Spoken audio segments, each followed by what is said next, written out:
The Green Bay Packers decided to go with a youth movement last year. Is this a model other teams can use?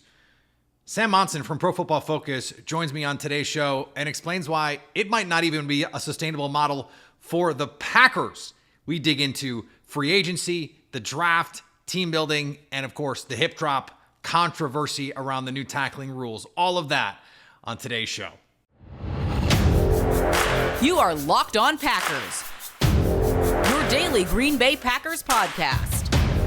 Part of the Locked On Podcast Network, your team every day.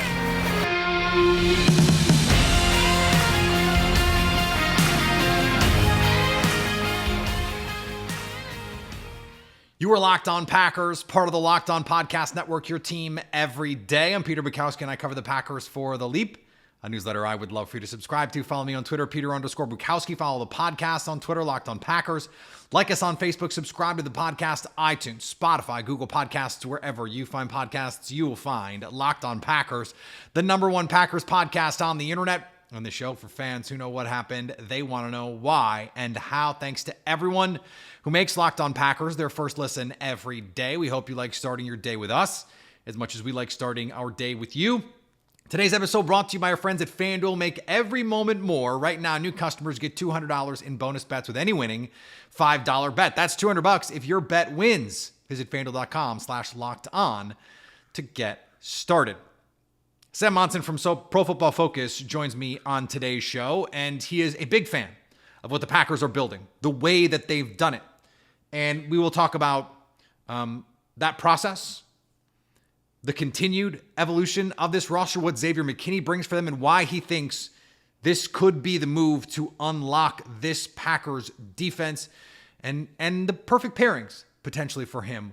What positions he thinks you can put on this team and it elevates them the most. So let's get into all of that with Sam from Pro Football Focus. All right, joining me now, PFF lead NFL analyst and co-host of the PF NFL show, back on Locked On Packers, Sam Monson. And Sam, I want to talk about the Packers offseason and some draft options that they're going to have here. But I want to start with the thing that everyone was talking about this week, and that was some of the rule changes. The hip drop tackle, there was the world was going to end if you listen to some people. Football as we know it was going to be over. And you brought this really unique perspective because you're also a rugby guy. And this is something that rugby has had to deal with too. Can you just explain what rugby did and how they deal with this issue? Yeah, I mean, any contact sport is dealing with something along these lines and has been for years, right? Like the game, it's different to the way it was back in the 1980s. You watch any game, not even contact sports necessarily. You watch a soccer game from like 1980 something. It's like prison rules out there. It's insane, right? And all these games have changed for the better in terms of safety. You can't do any of the stuff you could do in soccer back in the 1980s. It would be an instant red card now. The same thing is true. You watch a football game, watch any Joe Montana highlight, right? That guy is taking a hit after the throw pretty much every single play. Yeah. All of them are illegal right now, and nobody's complaining about that. That's just the way the game has gone. It's been safer. You watch most of those plays now, you're like, yeah, those probably should have been penalties. Like we don't want to go back to that. That's kind of crazy. And the game has changed. We took the horse collar out of the game. The same thing happened. Like people were whinging about that at the time. It's like, how am I supposed to tackle if a guy's past me? I got to I've got to grab him by the shoulder pads and bring him down. It's like, well, Don't put yourself in that position in the first place. Like, yeah, if you're in a position where that is the only thing you can do, you've already screwed up the play. Like that's on you. That's not on the game. You have put yourself in a position where the only thing you can do to tackle the guy now is illegal. So you can't do it anymore. So we got the horse collar out of the game. This is just the next step. It's another play that doesn't need to happen, that only happens now because of bad tackling technique. And, rugby, a certain code of rugby league has already banned the hip drop tackle. I think the only reason that rugby union hasn't banned it is it's not a big deal in rugby union. It just doesn't happen very often because the standard of tackling, the technique of tackling in rugby is just way higher, way better than it is in football. Yeah. So all of these players, complaining about, well, how am I supposed to tackle a guy now? There's plenty of evidence of how to do it. It's out there. It's in rugby. It's in football. There are better ways of tackling. This is This only exists now because of just a bad standard of tackling technique in the game. And it's absolutely possible to remove it without having any negative quality in the game whatsoever. Now, Well, and if you go back 10 years, to your point, like we had the same issue with the targeting stuff. You had defensive players and even offensive players defending it, going, "Hey, look, I would rather them hit me in the head than hit me." Didn't Rob Gronkowski, I think, said, "I'd rather them hit me in the head than hit me in the knee," because you have these issues. But you'd hear people say, "There's no way we can make these guys in real time change their aim points." And guess what we did? All these guys learned in real time to change their aim points because they actually can do it. We have a strike zone now, and guess what? Guys find it. Yeah, and you're never going to take it completely out of the game. There are always going to be ones where it is, it's instinctive. You make a mistake, you're a beat too late or a beat too early, and you do miss. You'd hit them in the wrong place, and that's a penalty, right? And that's fine. That happens in rugby. It happens in soccer. There's still bad fouls. There's still bad penalties, but most of them are gone. You do change behavior over time. Where I do have a problem with it a bit is, number one, the NFL appears to have specifically said that the Logan Wilson play, the one that everyone thinks of as the poster child for the hip drop tackle, where he tackles Mark Andrews, breaks his leg with a hip drop tackle, that apparently isn't a foul now, at which point I don't understand what we're doing. Right. When you look at their criteria, like their sort of three-pronged way of setting this out in the rules, the Logan Wilson play falls into that category. Like it ticks all three of the boxes that the NFL wants to be this swivel hip drop tackle thing. So at this point, I don't understand what they have actually banned, if that is still allowed, if that's not illegal. So that's immediately a problem, right? The NFL isn't generally good at this stuff anyway, in terms of legislating it live. Yeah. And now, even in abstract terms, they don't seem to be clear on what exactly the penalty is anymore. So that's a big issue. And then one thing I do dislike that the NFL does that other sports are not doing, the NFL polices this stuff with fining players after the fact. I think that's a horrible methodology of changing behavior. Like, we are coming into these games and we're saying, okay, the thing that you were allowed to do a week ago, you're no longer allowed to do. We're going to change behavior. We're making the game safer. We're going to improve things for the future generation. But that means that you are immediately dropping a hammer and saying the stuff that was perfectly okay last week is now completely against the rules. You can't do it anymore. To then start taking money out of guys' pockets for still accidentally doing the thing that was okay last week is just a horrible process. That they've done their whole career, Yeah, deeply unfair on these players because they're the test subjects. Like, they are being forced to change their behavior real time. In 10 years' time, the players won't, they've gone through it the whole way playing like this. Like, they're not being asked to change anything.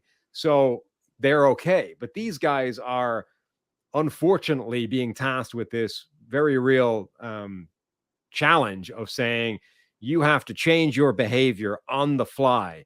And I think it's very, very harsh to take money out of their pocket financially to do that. I think there are ways of incentivizing that behavior without financially penalizing them. Yeah, and I'm with you that the intent of the rule is good. I don't think either of us, and I don't think a lot of people are sold that the NFL is going to implement it properly, that they're going to officiate it properly.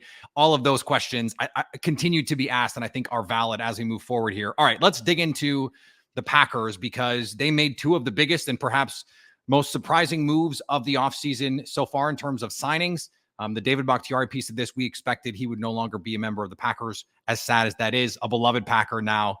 Still looking for a home. Let's start with Xavier McKinney because that was the first piece that dropped. This is someone who I think if you follow the Pro Football Focus numbers, if you're a Giants fan, you go, this guy is really good. And I don't know that the casual fan understands just how good, especially last year, he was. What did you think of that move for Green Bay? Yeah, I mean, I love this Green Bay roster for a start. I think they're in incredible position after last season, after all the young players that they had, how well they all played. I think they're positioned so well to just add pieces, add a couple of pieces like Xavier McKinney and really move in a positive direction and really challenge this season. So, yeah, McKinney, obviously a former high draft pick. I think a second rounder. People talked about him at the time as a first round talent and slid into the second round, but a talented player all the way along out of a big college, with sort of prototypical size and speed and measurables and all this kind of thing. Has always been good in the NFL, but last season really took his game to just a completely new level. Phenomenal in coverage, particularly deep off the line of scrimmage as a true free safety. But he's got sort of matchup capabilities. He can cover the slot against big players. He can line up in those types of nickel positions and really give you the capacity to play nickel or big nickel or any kind of different sub package you want, and gives you that sort of creative freedom to play those and match up with anybody that the opposing offense shows up with. All right, we're going to be back with Sam here in just a second on Locked On Packers. Today's episode brought to you by our friends at FanDuel. Say goodbye to busted brackets because FanDuel lets you bet on every game of the tournament. Whether you're betting on a big upset or a 1 seed, it's time to go dancing on America's #1 sportsbook. Another crazy night in college basketball. On the men's side last night, we've got an absolutely loaded slate of women's games coming up this weekend. More games tonight on the men's side and over the weekend. All weekend long, awesome games, which means awesome opportunities. Just because your bracket is dead, just because you are not going to win your pool, or maybe you are, but maybe you're so dialed in that, hey, maybe game by game, you can make some real money here. Well, now's your opportunity with FanDuel. Right now, new customers get $200 in bonus bets if your first $5 bet wins. That's $200 to use on point spreads, money lines. You can even pick who's going to win it all. Just visit FanDuel.com/lockedon and bet on college hoops until they cut down the nets. And thanks to everyone who makes Locked On Packers their first listen every day. Are you watching Fox Sports or ESPN on your TV all day? Have to turn down the volume with all the shouting? Make the switch to Locked On Sports today, a free 24/7 streaming channel programmed for you every day to bring you the biggest stories without all the screaming. Locked On Sports Today brings you the can't-miss analysis, opinions, and news, streaming 24/7 on YouTube or the free Amazon Fire TV channels app. Part of the Locked On Podcast Network, your team every day. Yeah, and we don't know what this Jeff Hafley defense is going to look like exactly. We have some idea. He's talked a little bit about it, but until we see them on the field, we're not going to know that for sure. If you were going to, and I know I'm jumping around a bit, but if you were going to pair him with sort of the ideal running mate, what kind of traits do you think would perfectly complement someone like Xavier McKinney? Yeah, I mean, I think once you have a Xavier McKinney, you have the chess piece. You have the guy that can move around. And a player that I would comp into a little bit is Minnesota and Harrison Smith, right? When you have a Harrison Smith, he's the guy that lets you play whatever you want to play because he can line up in literally any spot within that secondary. Yeah. And that means you can play cover 1, you can play cover 3, you can play cover 2. He can do all those roles. And you only need one guy that can do that, right? Because once you have the one guy that can play in any spot, now you can just fit in the other pieces that can do the thing that they are only able to do, right? So if you have somebody that can only play in the box, that's cool because Harrison Smith can move. If you have a guy that can only play at free safety, it's also cool because he can move down. So I think McKinney is the guy that lets you do everything else. So, if you it means you just have a lot more flexibility with what the other guy looks like, right? If you have a guy that is much more one-dimensional or much more limited in what he can do, you're fine because McKinney's the one that lets that happen. So I think, I don't know that there is a kind of ideal running mate for him because his versatility is what lets it work with anybody. No, I think that's a great point. And I wrote about that a little bit for the Leap. And so that is an interesting question that we've talked about on the show is, okay, you've spent this premium amount of money now on Xavier McKinney. Does it make sense to pair him with someone that you're going to spend premium draft capital on? Or did you spend the money on Xavier McKinney precisely because he allows you to do the thing where you can go, hey, rounds 3 through 5, I can just take a couple shots here and see if I can find someone who hits, because if he doesn't, that's okay. Because to your point, if I have a one-dimensional guy, I have Xavier McKinney at home. Like he can do everything I need him to do. So from a roster building standpoint, do you think one of those tracks or maybe a third track is better than the others?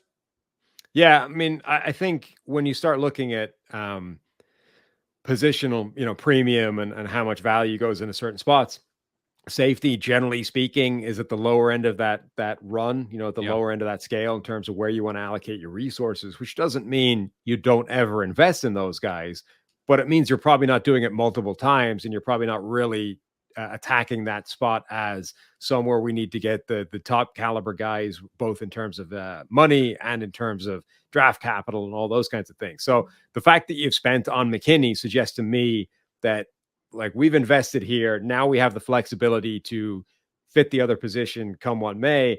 And we're going to use our draft capital in the more conventional, higher value spots because that's what's important to get right.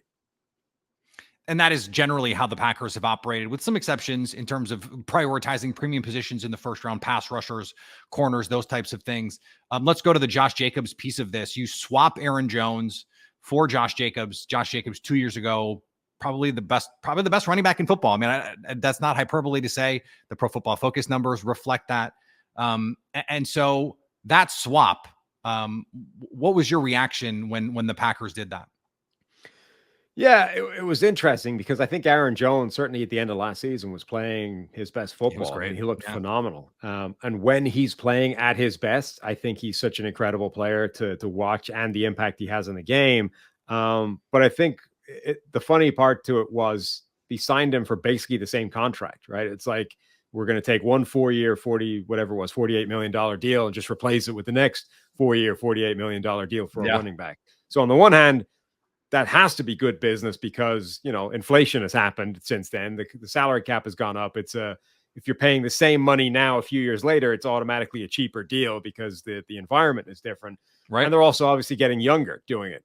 Josh Jacobs, not as much wear and tear, not as long on the tooth.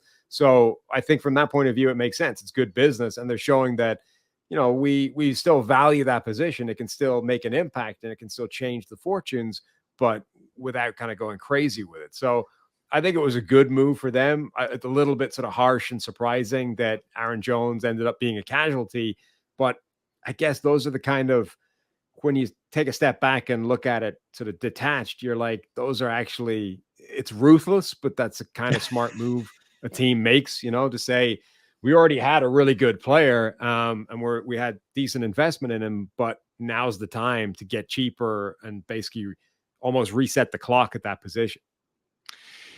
It's hard, right? If you're a Packers fan, because Aaron Jones was the heart and soul of the team. But Josh Jacobs, and I've made this point, he was the heart and soul of the Raiders too. And Antonio Pierce talked about that and what a brutal loss that was for them. So it is, I think there's going to be a lot of conflicted feelings for the Packers, especially the first time they play Minnesota, to see Aaron Jones in that purple.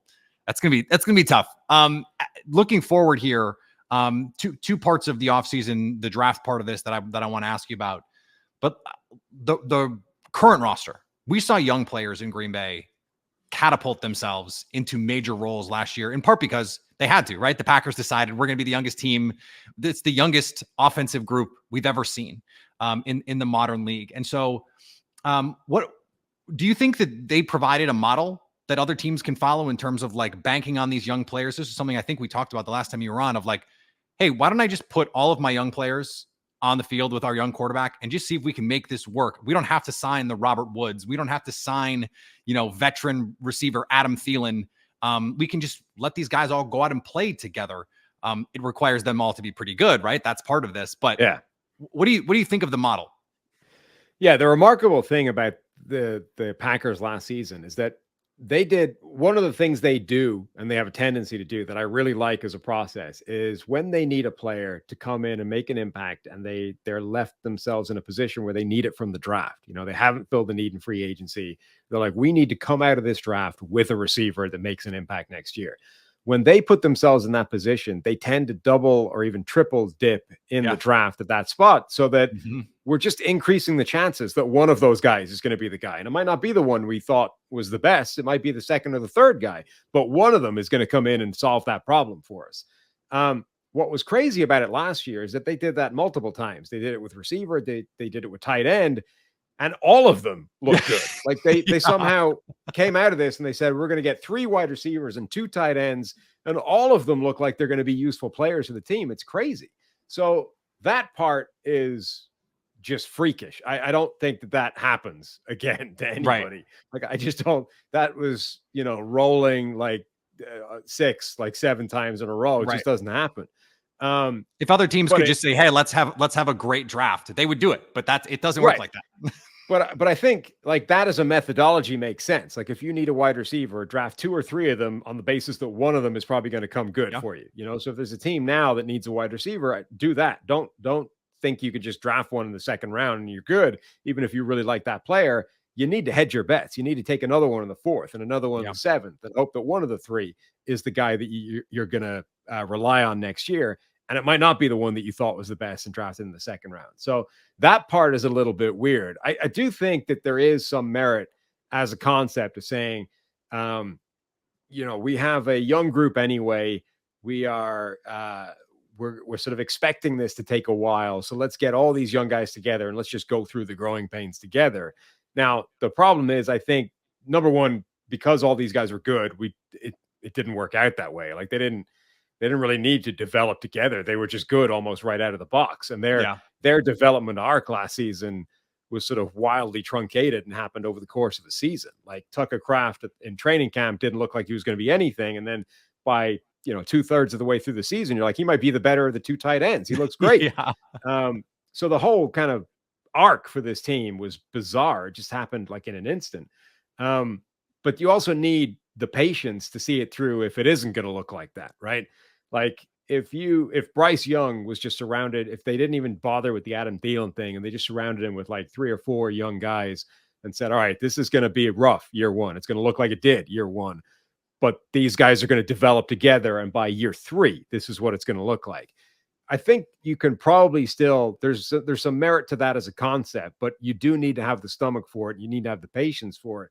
And the problem with that is, like, it's very difficult at that point to then figure out whether it's working or not, right? Yeah. Because year 1's going to look ugly, probably. And then you're going to be in a spot midway through year 2 where it might not look great. And now you've got to make a call. Is this actually going to get to a place where they all develop and they all look good? Or are 2 or 3 of these guys already not going to cut it? Now we need to start changing pieces. That's where I think you get into trouble, is trying to identify and correctly evaluate whether or not you have the group together that can do that. So I think, I've seen it mentioned before that I think there's definitely merit in bringing at least like one veteran, quality player that can just take away the uncertainty. So what the Titans did last year with DeAndre Hopkins, right? Yeah. You end up with a young quarterback. You end up with a receiving core that's either young or unproven. And you're like, we can't even tell if this guy's going to be a player or not yet. So let's bring in Nuke Hopkins and let's just like take a variable out of it. And then we know that it's going to be him because he's got enough to work with. All right, we're going to finish up with our pal Sam here in just a second on Locked On Packers.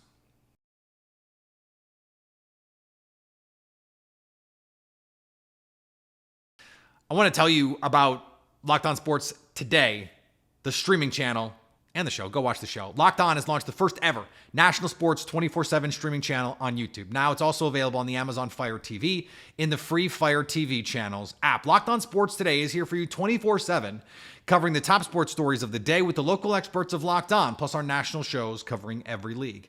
Find Locked On Sports Today, now available on the free Fire TV channels app.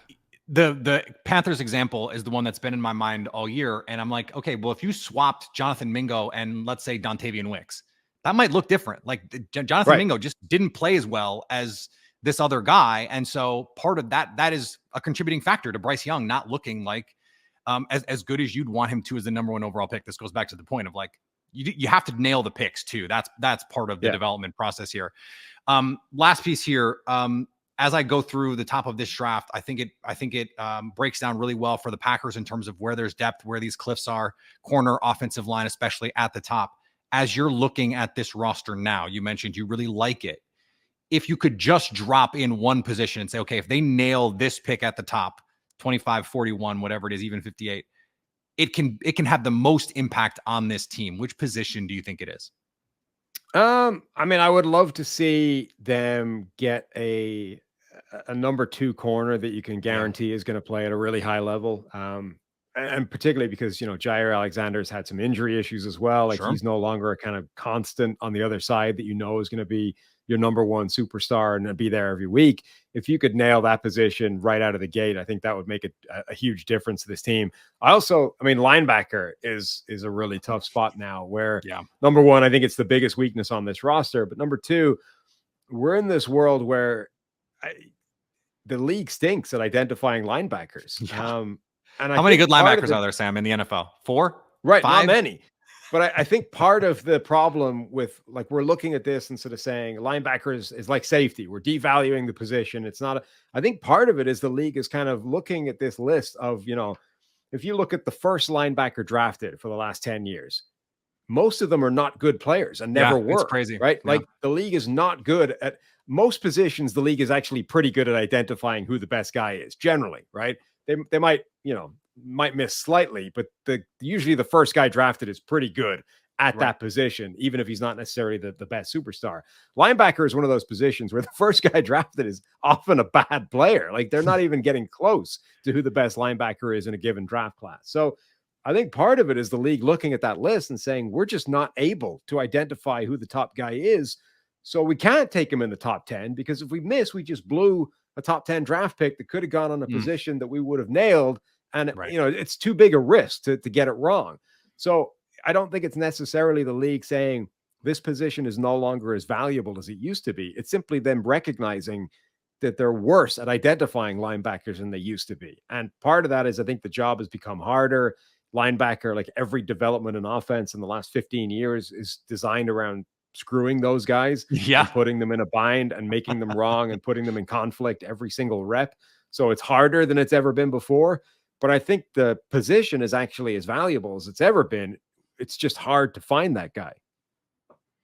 And the Packers have yet to find that guy. So something I think to look for, especially on day 2 in this class, because I don't know that there is a first round talent at linebacker in this draft. So they have to figure out a plan for that. I'm interested to see what it's going to be. Sam, appreciate the time as always, man. We'll do it again soon.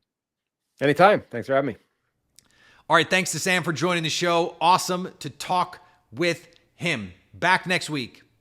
Loads more. It's going to be April, which means we will be in the month where the draft takes place, just a few short weeks away from a momentous moment for all 32 teams. But you hope for the Packers as well. All these picks, all this draft capital, so much on the line for them. Follow me on Twitter, Peter_Bukowski. Follow the podcast on Twitter, Locked On Packers. Follow the podcast everywhere. Instagram, Locked On Packers. TikTok, Locked On Packers. YouTube, Locked On Packers. Go subscribe wherever you get podcasts, Locked On Packers, so you can stay Locked On Packers.